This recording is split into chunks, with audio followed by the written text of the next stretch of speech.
attention TV so more kwaba ebaso social media trends am never so more ebusia na make out say what your name dia na umi a red button ne dia pacho mi mama what is like na san so a comment na share e fa page so ye copy mu so e wo Facebook so ya attention TV GH we follow no like na ma san so a subscribe be ene sema abeka yensa ene sofu bia na radio station so akika na bring e dia Tracey Boakye ene evangelist ma part the name as Agradaa sofu chide me ka me akoye se enche biara me ka sofu ne nsemo enche biara Tracey Boakye na enim no as billionaire girl to say young star or sanso ya actress e wa Ghana memu ha say enche biara obe free atiasefo asase so sanso e de peso say enche biara so ma me evangelist ma part so obebodam kakra na chere semi ana sofu e de betu dwa yenko na yenko tie denti asofu e kasa ensemi ene breben a odin semi e tudwa ana time be e den kra ana ma sofu ana propheti o kasa ensemi na yenko nenko tie no e practice ya realms of the spirit no obi yi movie na ye fa ne eja bibi o ye bema ye woni fiada ye fa ne kofi me hu tuo on the 27th this month and next month on your careful no mo hu paye ahyehyɛ adebɔne atia no matana lady bi mikuransam pa I'm very serious. There's one lady bi you find Tracey BB me poison so mo be poison yeah me will see a poison on so flat Tracey BB same names ni nyina wo na wonim but all my first name yes Tracey BB or a lady who's kapa organ ha. Sir, I will live a good life. Me pronounce them. Mostly are poison of realms of the spirit. On your careful. And a woman of God is so Ghana ha. Me 10 years for such a day. O mama na busu afo nya careful. Me also bodam. Eh? Ma me bi so such a Ghana ha. I'm not against in such a was such a. Ye person and some afo crap to do nya so for nya medumam. Onya careful mass of me mom paye man. Me also ni pa ko na yi ne ho wa abonti musa all drive a car. Now West Africa you must work to the week no abodam oyoba omo fe mama bibi nyinipa erade na frɛ wo de ma wo be ba chan o frɛ wo say okay na me da ho ana me hu me an me dwen say the name and then obi a sorry man ho me so say the prophet Ghana ha no obi a edifo especially ko Facebook crowd ya I think say me name some person must see I saw down on Facebook there I don't really know because we go Facebook be now a prophet. I wasn't liking me see Ephraim prophet no. Kwa abu didn't want hasisi ya and munyam said him. Because of obi afat no so. And I obi agya Facebook onu a oni hwe ohu ade da boso a prophet. Ai enti me hwe de we didn't want ha ni munyam ni di ni mu bi mu a na me ko nyame ni na me se rade. Wa ma mani amaso ama me tumi.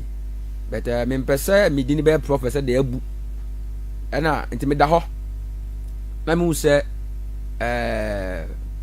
this man Bible mu say atu bi say Elijah. I saw that man e me die him Elijah yeah Elijah wo die him Elijah me hu one on one me die him no no kwa me hu ma ati woni na yeah oh see one then now che offer me kan okra na che so obusa am say kwa den time di na yesi awa na me ka che na hu Elijah me hu Daniel me hu Moses me hu what hu Moses me hu bebre at disciple me hu me nya hu na Judas we are sure say when did he late there my day when did he late because who did he later and the mouse had there no there me kwa me shram pediane the 12 disciples no they me hu ne da Judas Iscariot that na only the hu ne da ebi ani nipa boni se munti na me mpese me hu no oh be serious o the many abre oh I'm serious won hu ehia ni na me hu amoni na hu Jesus Christ physical eti no obu ha wonte ase onimi say bibi ye kwasa bibi nya kwasa won hu Jesus Christ me hu Jesus physical nya ba akonya mienu nya miensa face to face ame me hu Jesus ani abofo a ye yakotena baabi asemo wo kan it take people with deeper insight to understand me. I'm not playing, I'm not kidding. Me funny guy. I'm very serious guy. I've seen Jesus one on one. Me da ho say me hu say Yesu abeso me inside me wura baby. Baby wura me hu say the whole place was like as the mountains. And vapor make an tutu. epie free poponimo ada ba de kasa kire me say e person me free sia na sia de time de me say me ma de bia hinta wa nim da that was my first time hu abofo akese ne this suafo ne bebre enti no me hu nyoma enti me di sia no Awurade na de ma me nipa Awurade hu no so wonsa me was me no me hu nya waso me nsa pen Awurade so wonsa pen yes e ma wo feel Yakobon body me ne nam ba bi ba ko kra me hu ye abofo bebre e be fam esam ho Debbie Yakobon body to say oh actually no say na because it take people with deeper spiritual insight what to understand me know how I see it in the realms no me hu na nipa form but don't any pastor there onluku say there are some differences wo e na obeso me nsa me na me bia ekọ me yan say na m kraus nim me hwe sunsun no na me ye wo ekuro kase bi am me po rocks e na tutu ofiri mu ba me hu nipa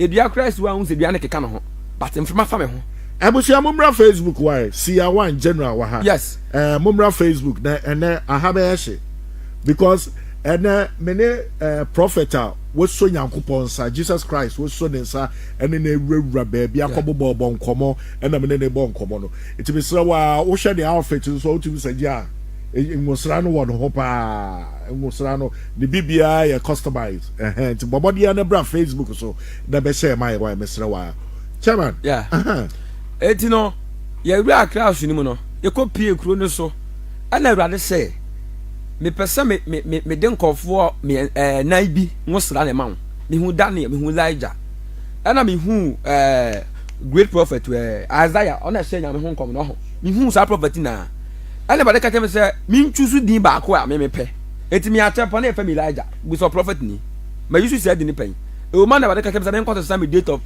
me birth set enya Daniel Timari Samidin. I was called Elijah. And I see me friend more Daniel.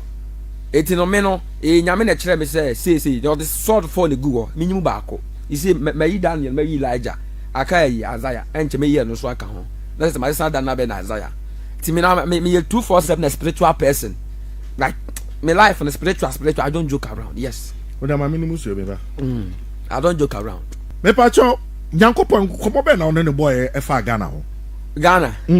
Oh, sir, me no. Ade bia no ekos for Ghana ha me hu. There is nothing I ekos for me my Ghana ha me hu. But also ye won kofo bu o me loud. The am cause talking is cheap. Shouting doesn't make you anointed and it doesn't make you an intelligent person. Obi mati ate mo no just onim bibi. Ya din she one side. Ba ye ne yukura nyoma no. Ye ne yukura Ghana nsafoa. Yes, ye ne yesese Ghana nu me bedum Ghana so be so. Se bedum sese. Ye bebo na mebu. Chere ase ye. Na me tell ye na kasa Ghana nu me edum Ghana nso ayeso because it is need dum no ye de he e be dum sesen. Ye na ebetimi ase Nyankopon enye bibi wa bra unrespected the voice of the prophets. Nso difo kasa onyame ye ho adwuma ti ye prophet. Nyame ama me tumi a me kasa to o ma we mu a bibesi. Ti me kasa bedum na ebe so a tell ye betumi akasa ma Ghana ye betumi so akasa ma Ghana asai. Na da na mo kasa ma Ghana ye. I won say the thing is na me ninka kasa me say your nkofo bu ho a manfo hu mo say omo need leaders but they are not leaders. Oh ye de ne ko bu nkofo bi so omo na kasa ma Ghana ye but no omo na kasa ma Ghana ye omo an kasa kasa ma me nyame akasa kire me say enche ednyame duma ye no obeyi bebre free wa Brazil new army. So many prophetic fathers are going for retirement. I'm telling you. I saw from Penifo bebre be retirement cause nyame akasa kire me say Brazil new army. Okay kire me say so many of Penifo bebre are failing no. E bale kasa kire me. O sem Penifo bebre are failing no. Obo Penifo ni din kire o. Bebre but hu hiya san betuja. Ewrade bom Penifo ni. Bebre I saw from Penifo bebre. O ma failing nyame. O ma failing Ewrade. Na Nyankopon say I'm going to raise new army. Etu ni bibi ebrewe ni e wono ho. O meka se boys ni pre. Nye promo pre. Nyame ama ye tumi ye gya tumi. A ye de ba no odene. Ye hiya se ye besua de o. Enti mo na mo ya boys no ho. Yanka na sa me sunsun no. More than 1,000 years. Spiritual manyini pa. But yan classify that way. But Janya me dia me de ba no. Enyam kasa ne adesua ho. E ye gya tumi, gya fa dumum na di wuram. And yet yes abadan for no. Ye di Japan e be wura ministry ni mu. Resha fu besim overtaking bi ba ye adwuma 10. I'm telling you. Yeah. Umpanifo a wo mu didi wani mu from mo fathers ya de ade. Sisi a wa realize say o mo nya real fathers ada. Men ka so me no. Me no. Me papa ankasa is a very great man of God. Me born diabe hu no. Your friends say. Bibi ntime mo. Obi an no. Yes, meba. I have 3 spiritual fathers. One is my biological father. Your friends say. Or your archbishop.